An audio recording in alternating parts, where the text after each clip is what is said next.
Assalamualaikum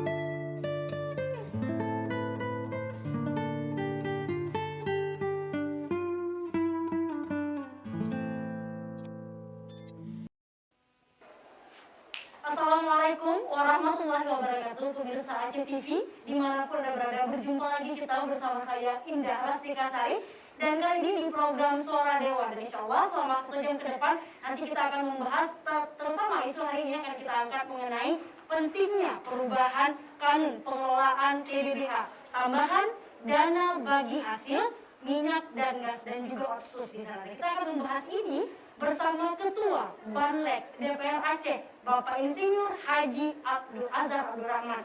Dan kami juga mengingatkan pada Anda, siaran ini dapat juga Anda saksikan di YouTube dengan kata kunci Aceh TV dan streaming. Langsung sih ke sapa narasumber yang sudah hadir di studio Aceh TV. Assalamualaikum Pak Azhar. Waalaikumsalam warahmatullahi wabarakatuh. Terima kasih Bapak untuk waktunya sudah menyempatkan hadir di tengah kesibukan ya Pak. Ya baik. Ya. Luar biasa Bapak. Terima kasih sudah menyempatkan waktu.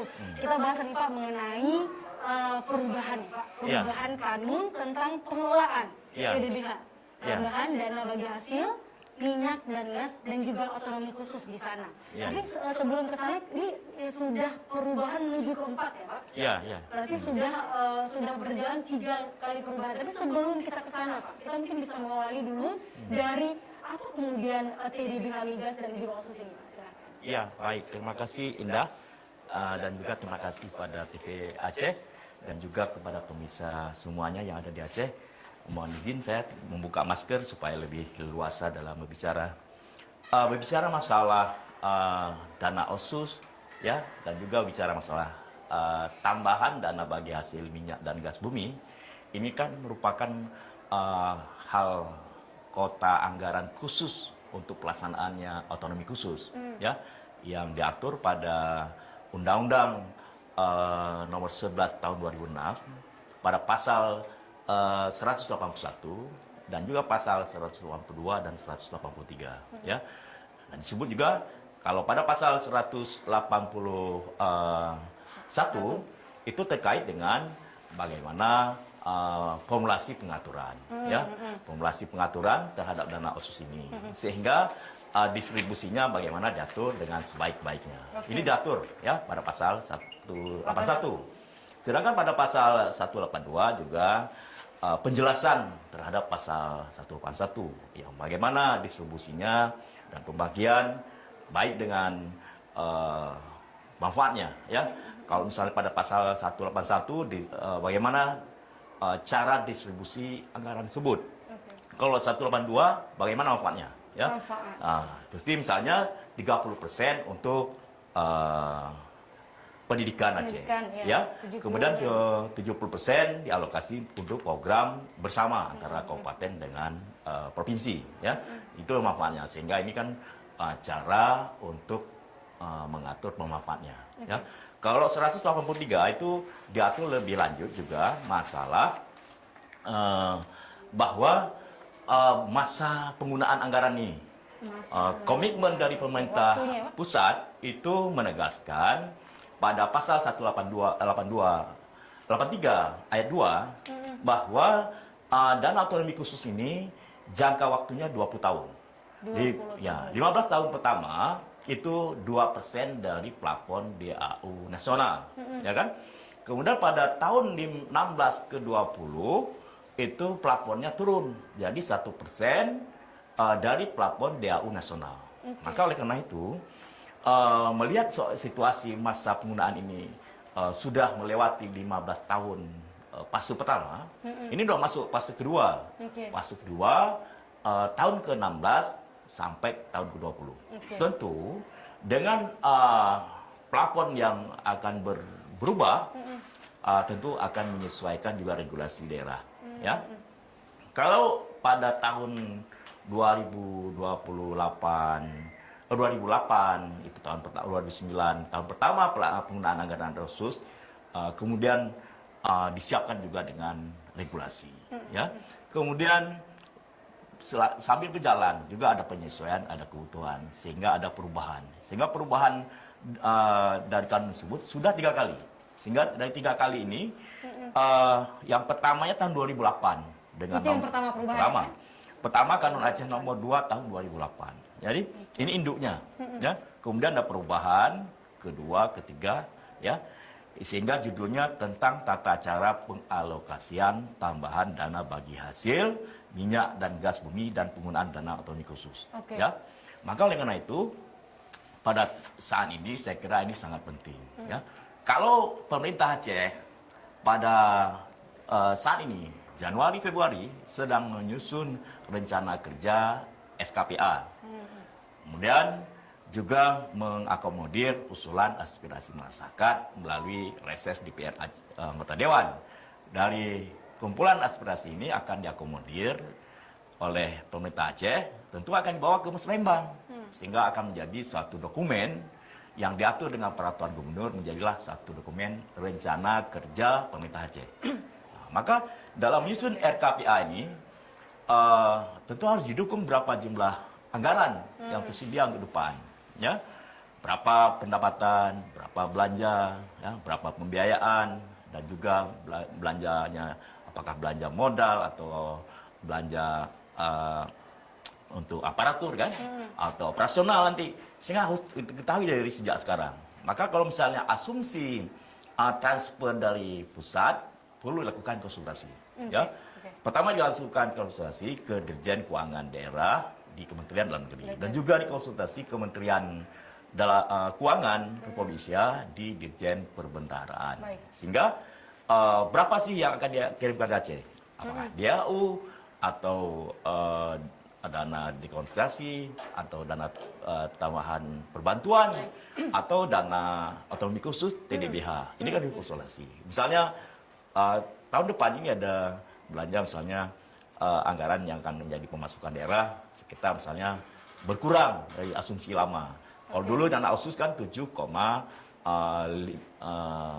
triliun. 5 triliun. Ya. Oke, dan 2023 ini dalam 22 itu 7,5. Ini sebagai tahun terakhir plafon dari 2% dari DAU nasional. Jadi kalau tahun 2023 tentu akan membuat asumsi 50% dari tahun 2022.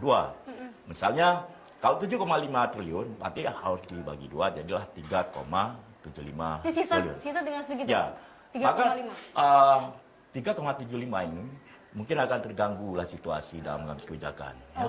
Kalau istilah pesawatnya turbulensi dari sedang 30.000 perjalanan pesawat 30.000 kaki, tahu-tahu down turun menjadi 15.000 kaki. 7 triliun ini juga ini banyak turbulensi Pak, apalagi turbulensi ini apa yang terjadi? Terutama yang akan terjadi kegangguan adanya kebijakan pengelolaan bersama antara pemerintah Aceh dengan pemerintah kabupaten kota. Ya, itu kebijakan untuk di kabupaten dan itu kebijakan bersama. Misalnya terkait dengan untuk belanja jaminan kesehatan Aceh.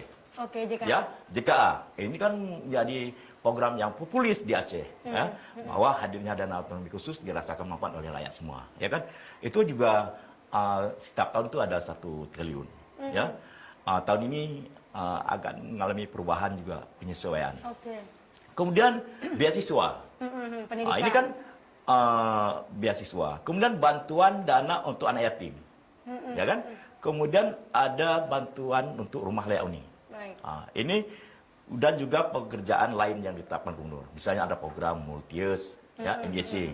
Ini ada 2,2 triliun. Kalau misalnya turbulensi turun ke 3,75 triliun, ini angka fix tetap konstan 2, triliun harus tetap. Jadi kalau mau dibagi untuk daerah, 3,75 dikurangi 2,2, ini kan ada 1,5 triliun. 1,5 triliun dibagi untuk kabupaten kota, berapa akan dapat? 1,5 dibagi ke seluruh kabupaten kota? Ya, bayangkan. Ya kan? Dari 3,5 itu ya Pak? Berarti tadi ya, 3,75 dikurangi 2,2, ya kan tinggal 1,5. Dan itu akan dibagi ke kabupaten kota dengan poin tadi listingnya ya Pak ya? Berarti 1,5 triliun, itu kan ada juga kebutuhan strategis di provinsi. Ya kan? Ada yang pekerjaan lanjutan untuk menyelesaikan pekerjaan-pekerjaan yang belum selesai. Seberapa kencang Pak turbulensi Pak ketika kemudian turun sebegitu 1,5 saya kira bagi orang yang pernah naik pesawat dari 33.000 kaki di atas angin turun jadi 10.000, saya kira kegoncangan akan terjadi. Semua akan ikat sabuk. Ikat sabuk dan juga pakai pengaman mulut ya, dan juga akan berdoa ya, agar kita selamat semua. Ini akan terjadi. Ini akan terjadi. Sehingga begitu dapat angin lagi, udara yang normal, baru akan terjadi kembali. Maka saya kira menyiapkan situasi kembali landing dan otonomi khusus tahun 2028, maka situasi psikologis rakyat Aceh ini perlu disiapkan. Maka oleh karena itu sosialisasi seperti hari ini pada media televisi ini penting, dan juga pada media sosial lain, sehingga masyarakat tahu kenapa sih pembangunan tidak begitu berjalan lagi di daerah, ya. Maka oleh karena itu saya sampaikan situasi pendapatan negara yang berkurang juga akan mengalami penurunan transport ke daerah, ya kan? Saya mendapat informasi dana DAU, ya, dana alokasi umum juga berkurang transport kabupaten kota. Kalau misalnya dikirim ke daerah di kabupaten kota itu disampaikan ada 350 miliar.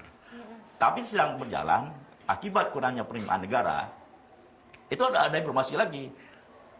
Harus dilakukan penyesuaian. Ya, sinkronisasi lagi 10%. Baik. Kemudian dalam jalan terjadi lagi sinkronisasi 10%. Sehingga banyak pekerjaan yang sudah direncanakan harus penyesuaian, dicoret. Ini terganggu.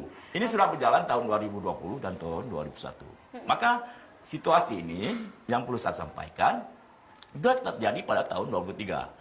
Kalau asumsi dulu dana DAU-nya sampai per kabupaten kota 400 miliar, tapi kejadiannya sudah 200 miliar. Baik. Ya, apa akan terjadi dampak? Informasi kebijakan nasional terhadap tenaga kontrak akan dihapus. Ya, ini kan berdampak pada masyarakat. Ditambah lagi dana belanja modal dari belanja dana otonomi khusus dan tambahan bagi hasil minyak gas ini, yang sebelumnya setiap kabupaten kota dapat misalnya 200 miliar, hari ini paling maksimal yang sebelumnya 400 miliar, itu paling maksimal 50 miliar. Baik. Apa yang harus direncanakan sebaiknya? Nah, inilah menjadi persoalan yang harus kita sosialisasi. Pak, saya mendengar saja ini sudah harus banyak berdoa, Pak. Karena memang tadi ketika Bapak membicarakan hal-hal kengerian itu dalam tanda kutip, Pak, kita memang harus, tapi sebelum kita nanti ke kesiapan psikologis masyarakat, Pak, kemudian yang harus disiapkan khususnya juga oleh pemerintah, Bapak dan kawan-kawan misalkan di legislatif. Tapi nanti kita akan bahas itu, Pak Azhar. Kita akan break dulu, pemirsa, jangan kemana-mana, kami masih akan kembali setelah pesan-pesan berikut ini.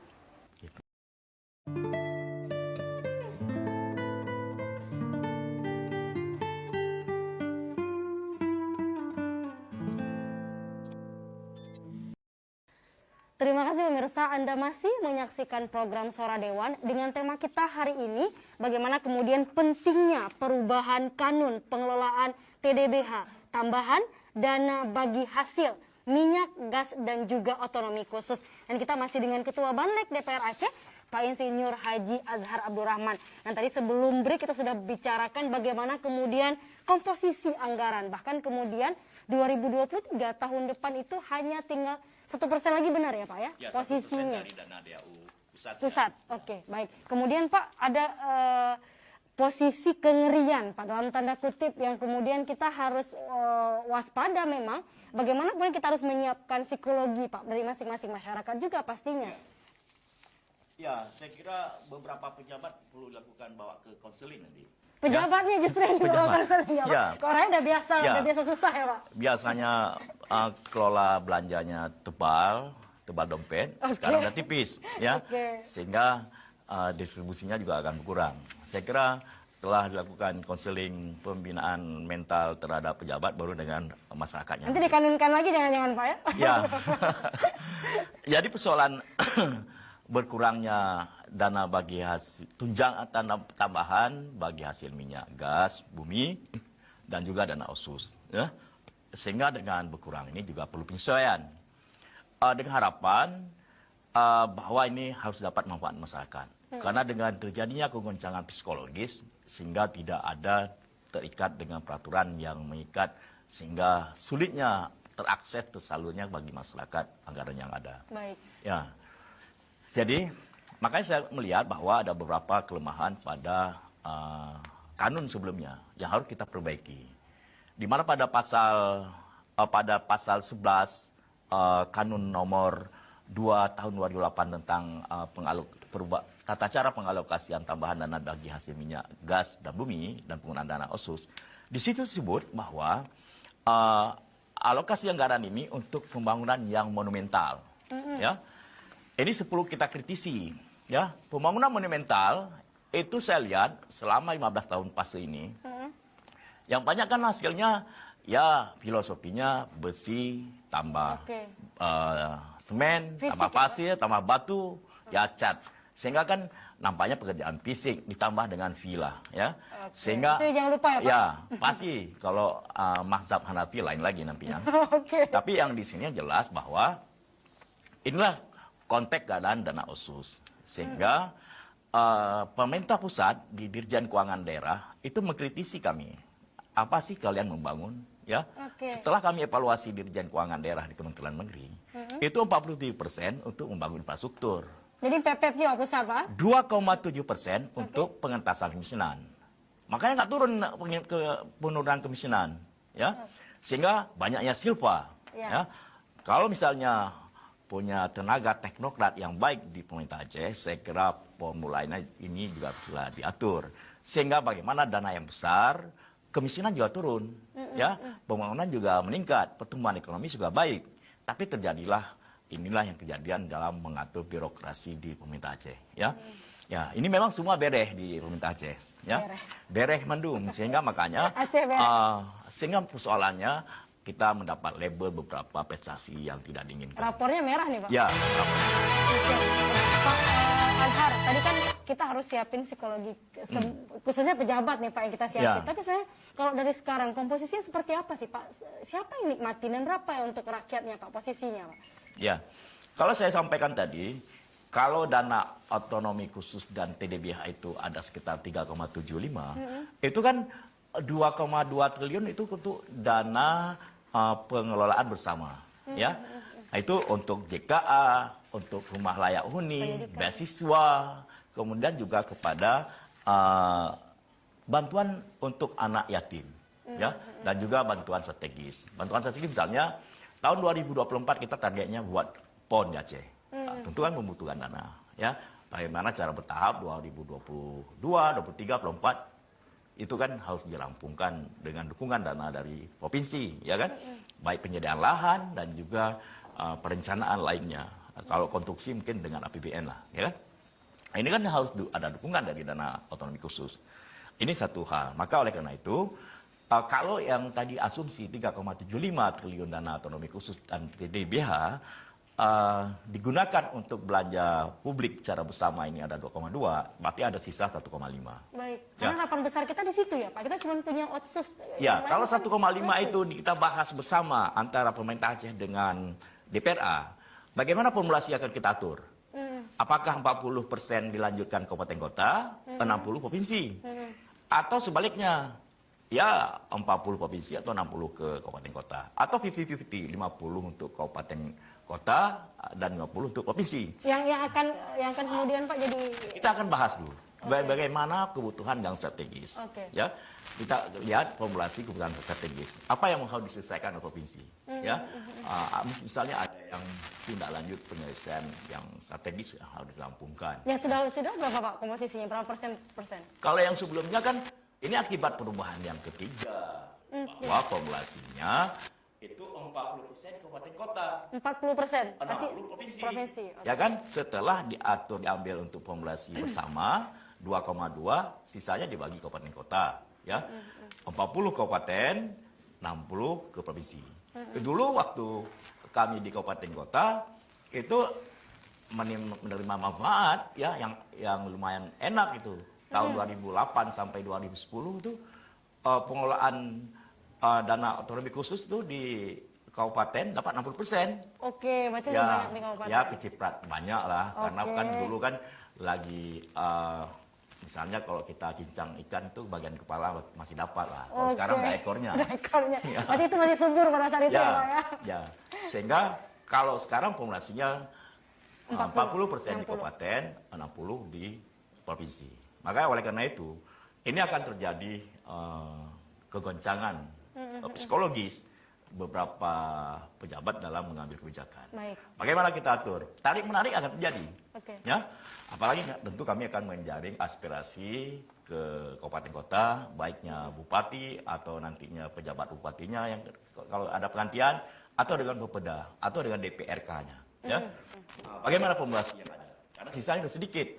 Nah, kalau sebelumnya dapat 150, mungkin tahun ke depan itu mulai dapat 50 miliar. Maka populasi akan menurun, akan terganggu. Maka titik berat ke depan, harapan saya bukan membangun yang monumental lagi, tetapi manfaatkan modal ini menjadi profit. Oke, Ya, contohnya apa Pak yang ya, bagaimana kembangkan? harus dikalkulasi anggaran yang ada ini membangun pembangunan yang akan meningkat pendapatan asli daerah. Ya, PAD. Ya, PAD. Semua kabupaten kota daerah kita ini belum terbiasa bagaimana formulasi untuk diatur mendongkrak PAD. Ya, ini kan perlu konsultasi bagaimana program-program yang menarik, yang strategis. Kalau misalnya ada sisa 5 tahun ini untuk menggunakan untuk menjadi modal PAD masing-masing kabupaten kota dan provinsi, kita akan situasi tahun 2028 tidak ada lagi dana otonomi khusus, sehingga tidak mengalami drop syndrome kabupaten kota. Ya, yang sebelumnya kabupaten kota itu menikmati dana otonomi khusus, bisa belanja untuk berbagai kebutuhan masyarakat, ya, sehingga pelaksanaan beberapa kekhususan Aceh bisa laksana. Contoh, kalau di provinsi kita ada beberapa lembaga yang menjalankan kekhususan. Ya. Oke. Contoh pertama itu Dinas Pendidikan Daya, ya, kemudian Dinas Islam, kemudian ada WH, ya, kemudian ada Majelis Adat Aceh. Pertimbangan Majelis Pemusatan Ulama, Majelis Pendidikan Aceh, Majelis Adat Aceh, ya kan?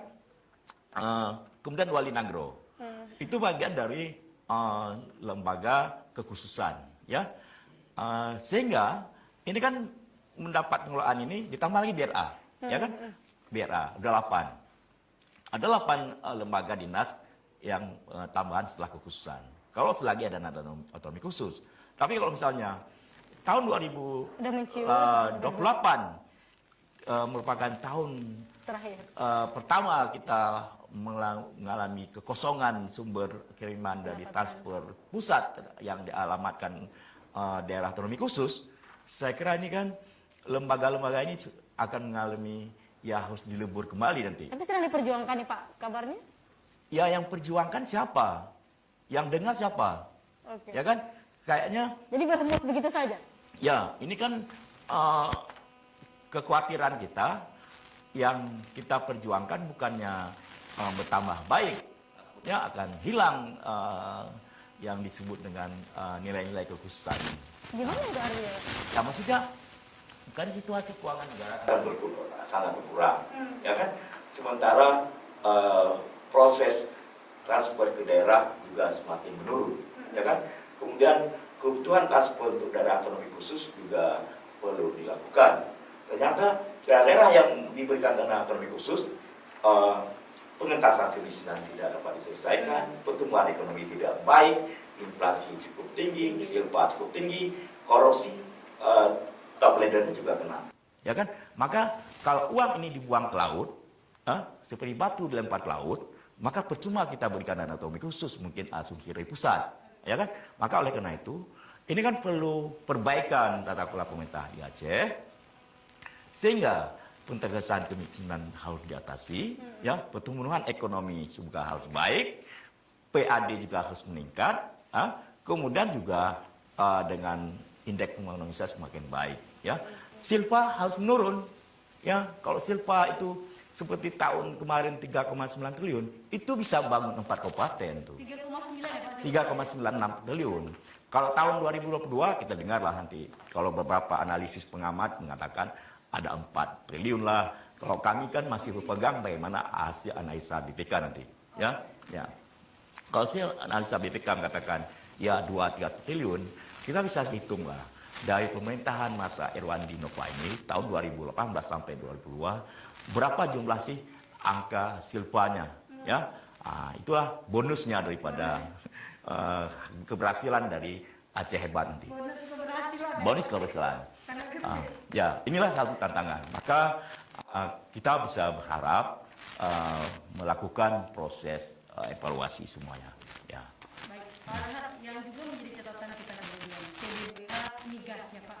Ya. Ini hasil bumi Aceh Pak. Tapi kan juga ada pengalokasian untuk pusat. Ya. Itu seperti apa kemudian bagi-baginya Pak? Kita akan jawab nanti Pak Azhar. Kita break lagi. Baik. Dan kemana-mana pemirsa, saya akan kembali setelah pesan berikut.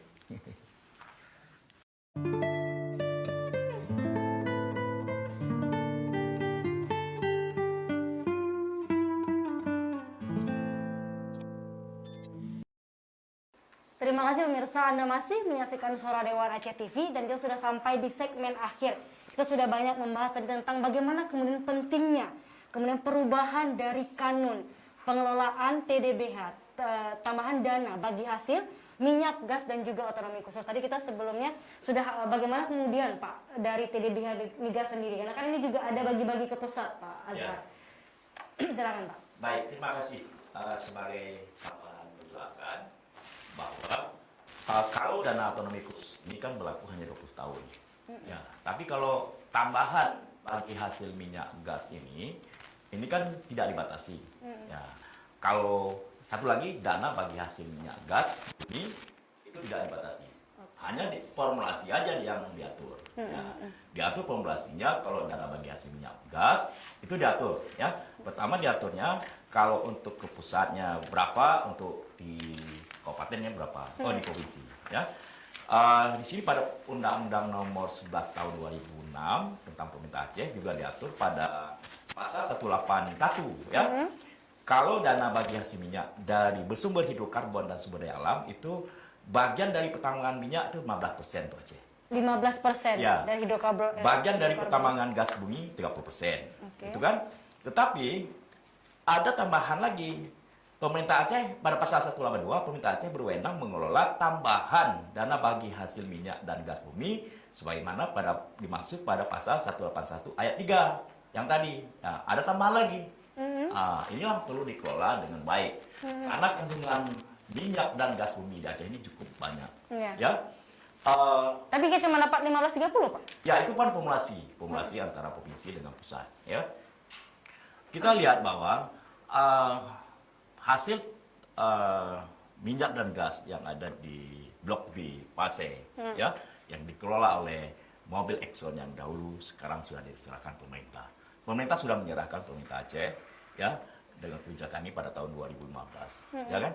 Sehingga dengan diserahkan sepenuhnya pemerintah Aceh untuk dikelola, sehingga ini suatu hal perjuangan masyarakat Aceh yang cukup berdarah-darah, ya, selama 40 tahun yang lalu. Ya, pengorbanan yang cukup panjang. Karena di mana ada minyak, di situ ada darah. Oke. Ya? Di mana ada minyak, di situ ada darah. Ya. Menarik. Di mana ada minyak, itu ada darah. Semakin banyaknya minyak, semakin di banyak situ darah. banyak darah. Di negeri Arab, ya, lebih banyak minyak, di situ juga banyak darah mengalir. Tapi kita nggak mau darah lagi mengalir ya, Pak? Di Aceh juga demikian. Dulu kan semakin banyaknya minyak yang dipompa dari Aceh, ya, sehingga bisa menyumbang pendapatan APBN itu 40% APBN tahun 80-an sampai 90-an itu 40% dari sumbangan dari minyak dan gas.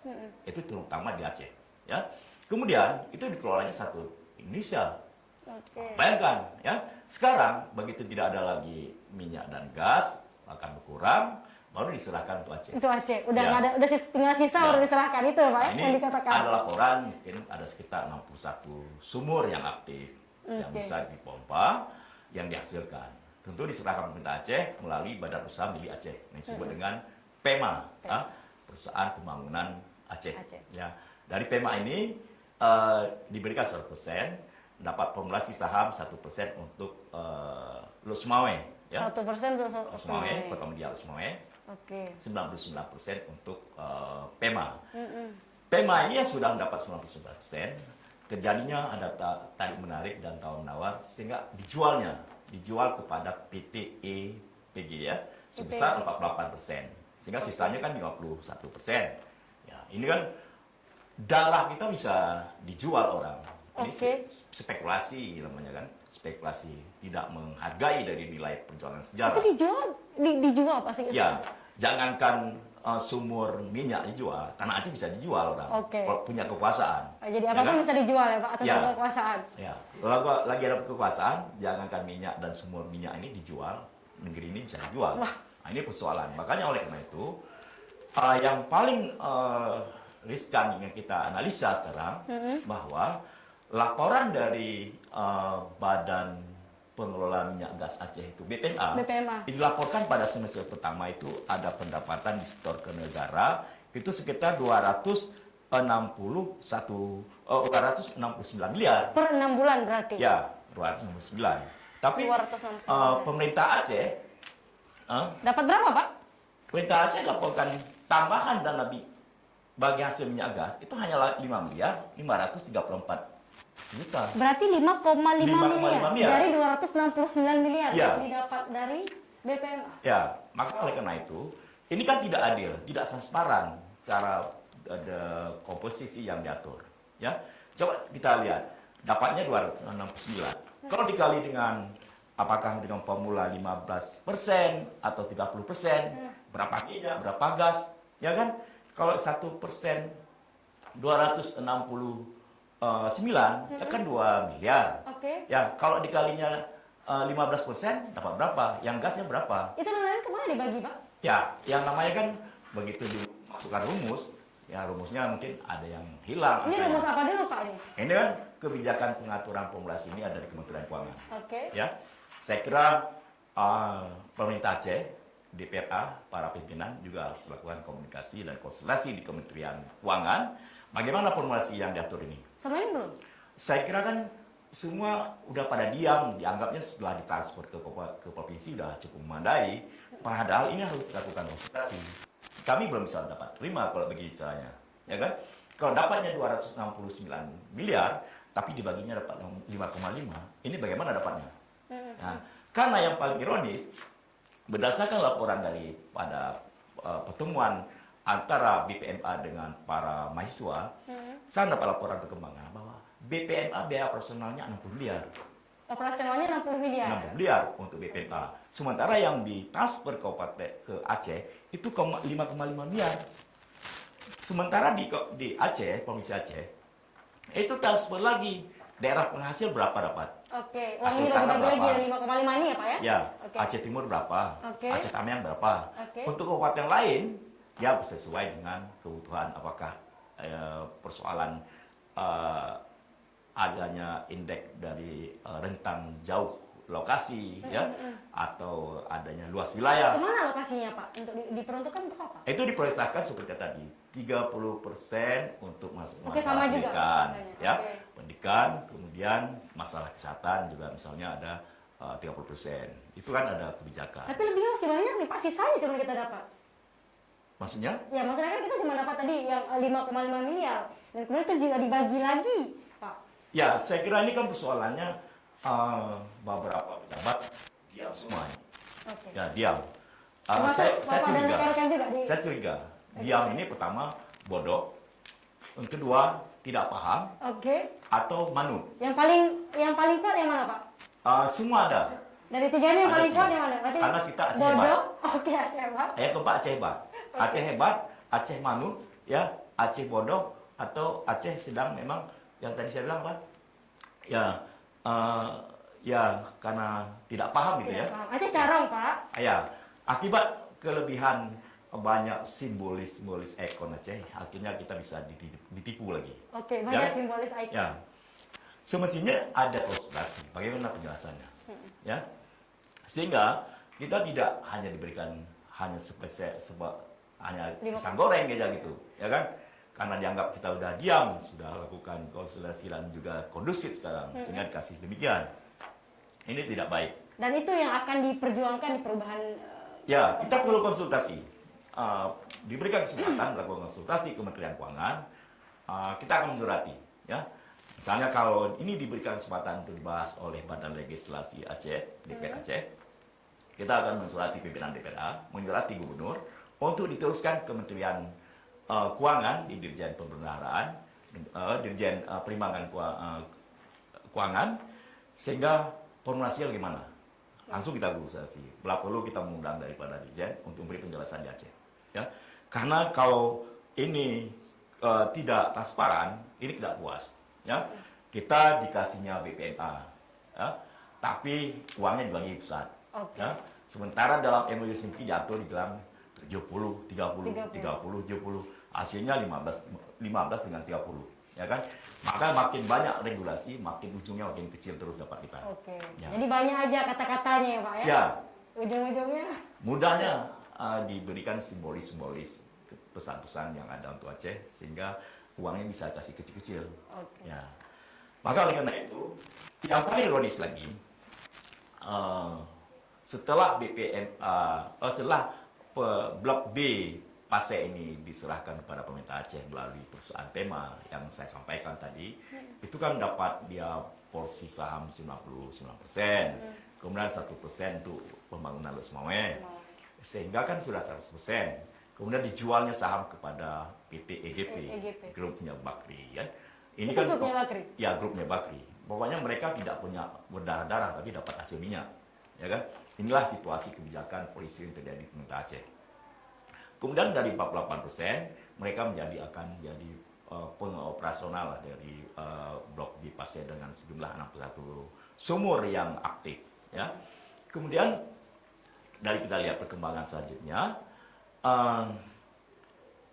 bahwa kita ketahui ini setiap mulainya operasional itu ada perjanjian kontrak, ya. Dalam perjanjian kontrak itu kesepakatan antara pemerintah Aceh dengan baik dengan Pertamina, Hulu Energi atau dengan Kementerian ESDM, ya, itu ada disebut dengan komitmen bonus signature. Berapa Pak? Lebih banyak sih itu jangan-jangan? Ya, itu kalau tahun pertama diberikan kepada pemerintah itu apakah Kementerian SDM atau pemerintah Aceh, itu ada sebesar $1.510. $1.510. Coba kali sendiri dengan $14.500 per hari ini. Oke. Ya kan? Lebih banyak Pak daripada Ya, hasil buatan. mungkin kawan-kawan bisa bantu menghitung $1.510 kali 14.500. Apakah banyak angkanya, nolnya itu Pak? Ya, apakah 2,3 triliun atau 23 triliun? Atau ya itulah, coba hitung yang betul. Kalau ini merupakan komitmen fee untuk tahun pertama. Nanti baru tahun ke-2345 itu dapatnya $3.960 komitmen fee yang akan dapat, ya. Okay. Sehingga inilah sisa yang akan disetor tahun ke-2345. Artinya lebih banyak komitmen fee-nya daripada yang didapat masyarakat ya Pak? Di daerah Ya, itu. saya kira kalau misalnya 1.500 itu ya ada 23 miliar itu ya, atau berapa tuh? Atau 2,3 triliun gitu, ya. Sementara yang kecipratan untuk Aceh hanya 5 miliar. Ada 5 miliar. Tanda petik lagi, komitmen bonus sektor ini juga bisa diatur, dibagi, ya, untuk yang menyetujui, yang pernah hadir dalam rapat umum pembagian hasil daripada saham tersebut. Gubernur DPRA di situ ya Pak? Ya, saya kira Pak kan Azam ya, juga di situ nggak? kalau saya udah dapat mungkin saya diam dia. Oh, oke. Ini kadang nggak dapat makanya bersuara ya Pak? Ya, tapi ini kan kebetulan kita masih tergerak hati nurani dan juga mengevaluasi, menganalisa dari data yang kita berkembang ini, bahwa inilah harga nilai darah rakyat Aceh yang berjuangkan, dan ini siapa yang dapatkan yang lainnya lebih. Maka oleh karena itu, harapan saya siapapun yang dapat menganalisa daripada perkembangan yang sangat kurang pendapatan untuk Aceh ini harus kita perjuangkan. Ya. Dengan harapan kita bahwa kalau dana otsusnya berkurang tahun 2027, 2028 tidak ada lagi, tapi dapat ditutupi dengan dana bagi hasil minyak, dan tambahan bagi hasil minyak gas bumi. Sehingga bisa menutupi, tidak mengalami sindrom psikologis masyarakat Aceh ini. Karena yang biasanya lumayan ada, sehingga disebut Aceh kaya, tapi rakyatnya miskin. Inilah yang terjadi persoalan. Baik. Ya, oke. Baik. Ya, Terima baik. kasih banyak Pak Azhar. Ya. Kita sudah sampai di segmen akhir. Tadi kalau kita bicara ada poin menarik bahasanya bagaimana kemudian kekrisisan yang dalam tanda kutip kita akan hadapi mungkin nanti. Ya. Karena 2023 tahun depan akan 1%, bahkan di 2028 kita mungkin nanti akan habis bahkan OSOSnya. Ya. Tapi kita masih punya cadangan lain, TDBH ini. Inilah yang harus kita manfaatkan dengan sebaik mungkin ya. Begitu ya Pak ya? Ya, satu sisi Baik. bagaimana TDBH ini bisa dikelola yang maksimal. Ya. Kemudian kemampuan sumber daya manusia yang baik dalam birokrasi, Baik. mampu menggerak pendapatan asing daerah. Baik. Ya, jangan manfaatkan uang yang ada ini menjadi konsumtif, karena modal ini cukup berat yang diperjuangkan dulu, yang menjadi penghormatan terhadap konsolidasi Aceh sehingga adanya dana OSUS. Baik. Tapi janganlah orang yang menikmati tidak mempunyai kapasitas untuk memikirkan Aceh ke depan. Baik. Bagaimana jalannya pemerintahan Aceh tahun 2028 tanpa adanya sumber dana OSUS, sehingga bagaimana mengatasi persoalan kesejahteraan. Sekarang saja yang banyak dana, persoalan mengatasi kesejahteraan juga belum dapat diatasi dengan baik. Inilah ketimpangan yang terjadi selama ini. Uang banyak belum tentu menjamin terhadap kesejahteraan. Tetapi kalau sumber daya manusia yang baik, itu banyak daerah dan negara yang makin maju karena didukung SDM yang mempunyai kapasitas dan profesional yang baik. Ya. Sumber daya manusia Pak ya. Ya. Pak Ketua Banlek, terima kasih banyak. Terakhir Bapak closing statement, silahkan Bapak. Pesan, saran, dan harapan juga silahkan.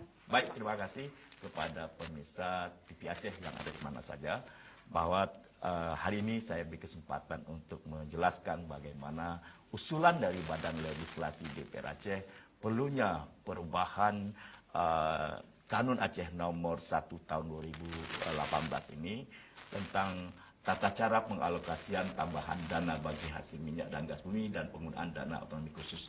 Sehingga dengan harapan meskipun sudah berkurangnya anggaran ini, tapi formula yang diatur sehingga tidak ada yang merasa dirugikan. Harapan kami kesejahteraan tetap harus dipikirkan. Karena semakin baiknya indeks pembangunan manusia yang didukung dengan anggaran yang memadai, berarti pemerintah dan juga DPR pasti bekerja untuk rakyatnya. Tetapi kalau indeks pembangunan manusia semakin menurun, berarti ada kejanggalan. Apakah ketimpangan terjadi di pemerintahan atau di DPR? Insya Allah di DPR Aceh terus berpikir untuk kemakmuran dan kesejahteraan Aceh. Maka harapan kami kepada juga di kalangan birokrasi, ini juga perlu diatur bagaimana perencanaan yang baik sehingga rakyat akan menikmati semua pembangunan dan juga rakyat akan puas. Harapan kami tetap terjaga kondusifnya Aceh dan konsolidasi perdamaian juga terjaga dengan baik sehingga dalam keadaan damai juga membangun juga akan dinikmati oleh masyarakat Aceh. Amin. Harapan masyarakat kita semua khususnya. Ya. Pak Ketua Banlek, terima kasih banyak Pak Insinyur Haji Azhar Abdul Rahman untuk waktunya dan sharingnya Bapak. Ya. Terima kasih banyak. Dan terima kasih juga untuk Anda pemirsa TV dimanapun Anda berada. Dan juga kami mengingatkan kepada Anda, kami tunggu subscribe, like, dan komen di YouTube Aceh TV live streaming dan juga Aceh TV program. Saya Indar Sekasari pamit mewakili seluruh kerabat kerja yang bertugas. Wassalamualaikum warahmatullahi wabarakatuh. Sampai jumpa.